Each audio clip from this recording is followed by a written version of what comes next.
Hi guys, na namin sa recovery room. Baby is awake now. How are you, Peter? Are you so sleepy? Sleepy ka ka? He is slowly waking up, guys. What's that face? Like slowly wear out yung anesthesia. So, hinahinay na siya ulit. Mata. Loyo pa ang baby, no? It's getting better. Katulog ko.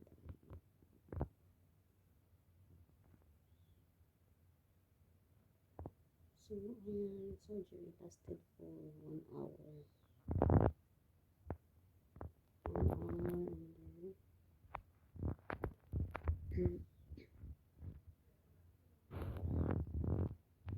daddy dito. Daddy's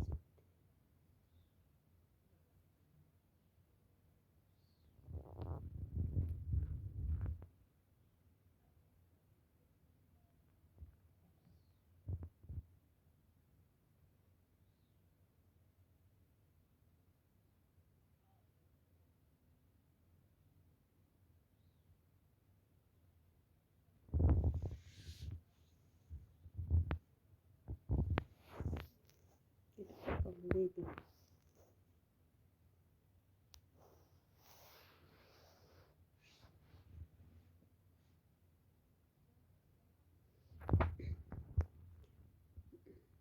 They have a nice room here in the hospital, guys. We have our own toilet, which is good. And they give us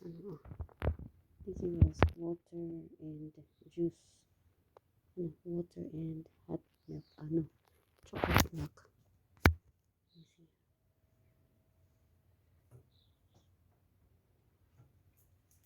They give us chocolate drink and some water. Then nice ang mamulong. I think it's a sofa bed, recliner chair. Then we get the view outside too. Hi. Josie, pagyapon ka.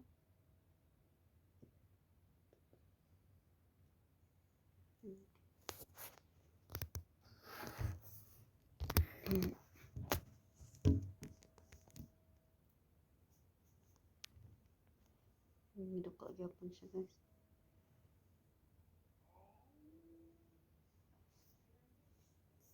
Morning, Peter. Peter, good morning. How's your operation, baby? May bruise yung niya, parang blood clot ata yun. Sa niya, sa utin niya. Well, he's taking Panadol now. He's okay. He's taking Panadol, and then he's walking like a duck. And now he's playing. My baby's playing. Thank you, Lord.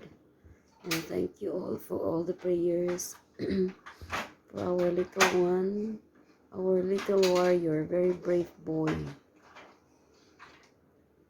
Very brave boy ang among baby. Siya. No more no more hospital for a while, baby, ha? You have to rest for a while. What's wrong?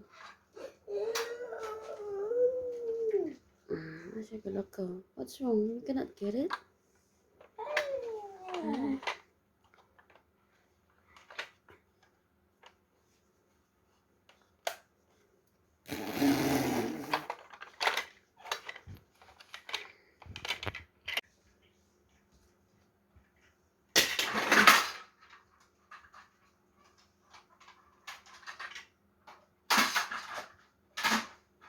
Naglisod pa yun siya ang lakaw, guys.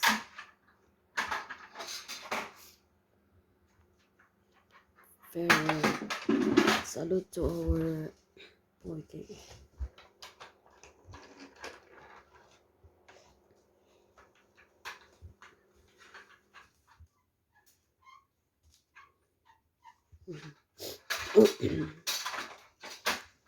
Sakit pa siguro namin. Maglakaw siya niya.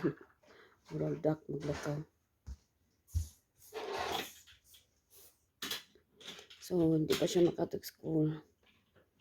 Absent siya. 3 days niya karon absent sa school.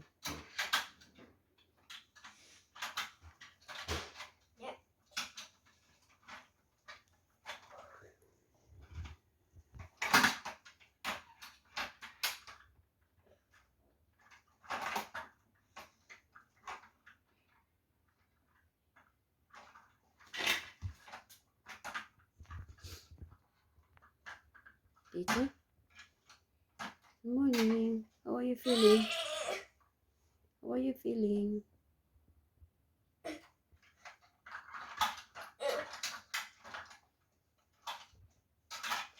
You will not fit my baby. Oh no. Oh no.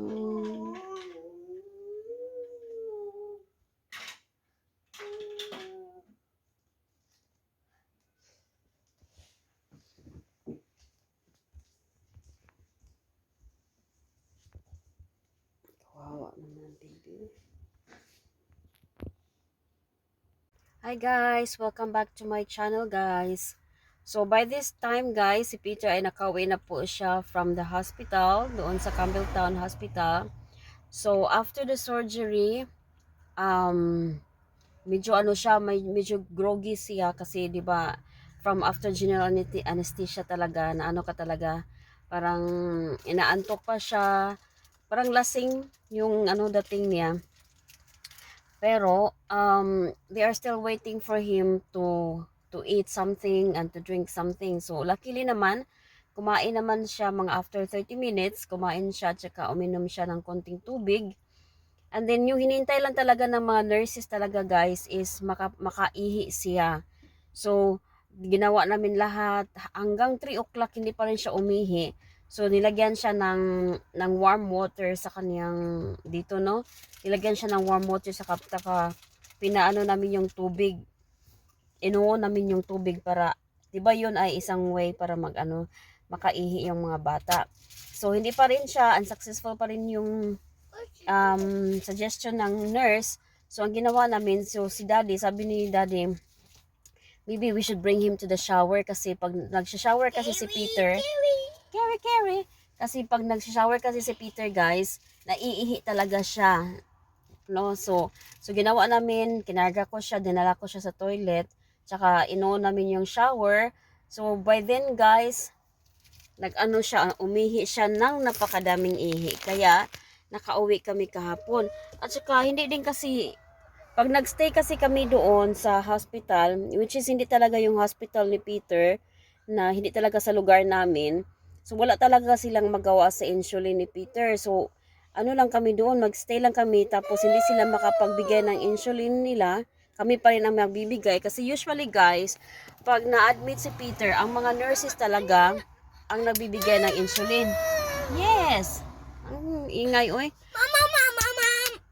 Water ng insulin, guys. Kaso sa hospital na yun, wala kasi silang record kay Peters. Doon lang talaga ginawa ang surgery kasi sa hospital namin, sa lugar namin, wala silang surgery ng ano ba yun? Ang hirap, ano. Kaya doon kami nagkaroon doon siya nila ng surgeon sa hospital na yun. Pero wala silang record ni Peter sa kanyang diabetic or wala silang mga record ng sa kanyang mga hospitalization. Kaya it's not finished. So it's better daw na umuwi na lang kami para comfortable kami sa bahay. So 3 o'clock, nakauwi kami ng 3 o'clock, guys, and then may follow up check up siya on Monday ng kanyang surgeon doon sa clinic to see, and then bukas by Friday, kasi 2 days bawal siyang maligo or bawal mabasa yung kaniyang operation. So by Friday, which is the third day, pwede na siyang maligo. Kaya ito na yung pang-baby namin, para po siyang duck na naglalakad po. Para siyang duck nakakatawa yung paglalakad niya. Kasi siguro, na ano din, may mga bruises pa din yung kanyang operation area. Mga bruise pa rin siya. Parang nag-swell nga siya, nag-red yung niya.